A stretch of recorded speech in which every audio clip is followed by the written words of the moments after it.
Hey Apex Agents, Mobius Y here with another video for Mass Effect Andromeda's multiplayer. This is part 2 of today's character build guide for the Human Artificer.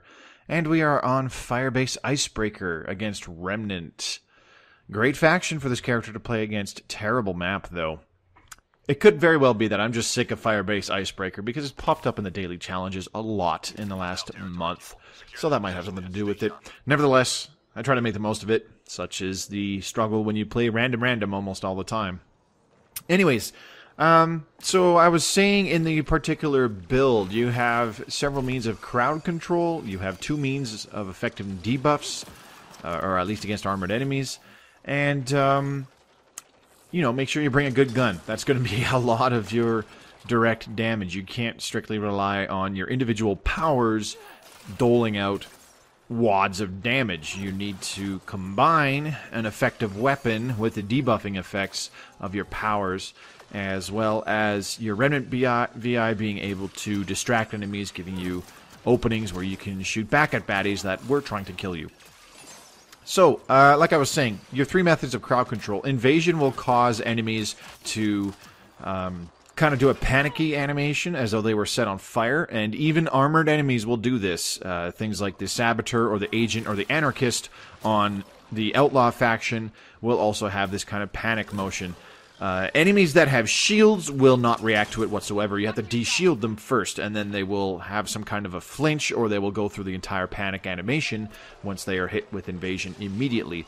You've also got your Cryo Beam, which will solidify unarmored, non-shielded enemies and freeze them solid so that they sit there helpless on the ground. And last but not least, you have your defense drone. Any enemies within 5 meters, and roughly every 10 seconds it will zap them and they will be stunned for about 3 seconds. So all these 3 things combined are just nice ways to get bad guys to not shoot you, beyond just trying to hope that they turn their attention to your Remnant VI, which is not always a guarantee. However, active use of your powers, is a guarantee.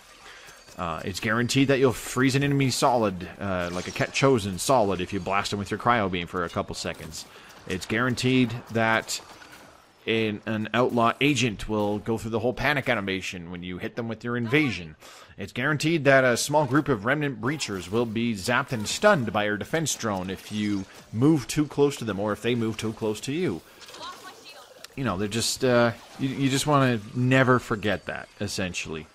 The defense drone is actually quite nice to quickly give you a small boost in your shields, especially if you just recently got de-shielded. It can give you just a little bit of extra hit points necessary for you to get out of a bad spot and reposition nicely. It's a little harder to do on a map like Firebase Icebreaker, but certain other maps, it'll be very effective. Now, you see it a few times in this gameplay. I was able to record this. It was nice when I pulled it off.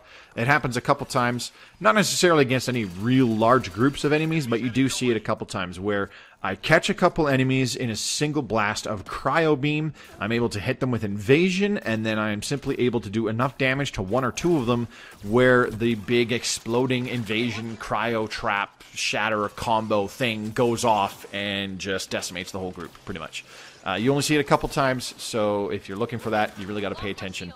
And just be aware that I was trying to do it in this particular game, trying to set that up so you can see exactly what I'm talking about. It does actually take off fairly sizable chunks of HP to nearby enemies who are completely unaffected by either of those powers. And it's just another way to deal more damage, and it does area damage over a decent area. It has a good radius where it'll affect all this extra damage on things. So you do want to try and set it up. I mean, you don't want to go out of your way to the point where it's like, oh, this is the only combo that I could do. This is the only way to be effective.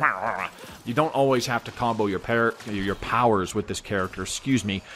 You could have one target directly to your right right next to you. You hit them with an invasion so that they start going in the panic animation. And while they're doing that, you look over to your left, and 40 meters away, there's something else shooting you. You hit them with your Cryo Beam for a couple seconds so that they're frozen solid. As soon as they fall over because they're frozen, you turn your attention back to the enemy that was distracted from the invasion you just cast on them. Now they're no longer in the panic animation from hitting them with invasion. Then you just shoot that first guy in the face with your weapon to kill it because it's about to start shooting you again. You don't have to combo the two powers together on the same target all the time, is really all I'm saying. Another thing to do, keep track of your Remnant VI. Make note of when it goes down, when it gets taken out, I should say specifically. I think in this game it only gets shot to crap, I think about twice. Pretty much every other time I got to bring it back is because I got downed, and I do go down a few times in this game. I've just really come to not like playing on this map anymore. And like I said, it's not a very good map for this character, especially when you're playing way too recklessly, like I was in this particular game. But nevertheless, like I said, the big bread and butter with this particular character, invasion debuffs everything, Cryo Beam further debuffs bigger armored enemies, namely the nullifiers and destroyers in this particular game, but also any other armored unit against any other faction. Ket Fiends are a good one for this combination. Invasion and Cryo Beam will severely debuff Ket Fiends, and you will be amazed how quickly they can drop if you have 2 or 3 people shooting at a single double debuff Ket Fiend. So yeah, that's why I suggested you make sure you bring a good gun with this particular character and or character build. I think that'll be it for my commentary. I hope you enjoy the rest of the gameplay. Thanks very much for watching. This has been Mobius Y for Mass Effect Andromeda's multiplayer for part 1 of this particular character build guide, where I go through a breakdown of exactly how I have this character set up, the equipment and boosters that I'm using, so on and so forth. Check the link in the description below for part 1 of today's character build guide. I'll see you guys on the battlefield. Good luck, Apex. Many thanks.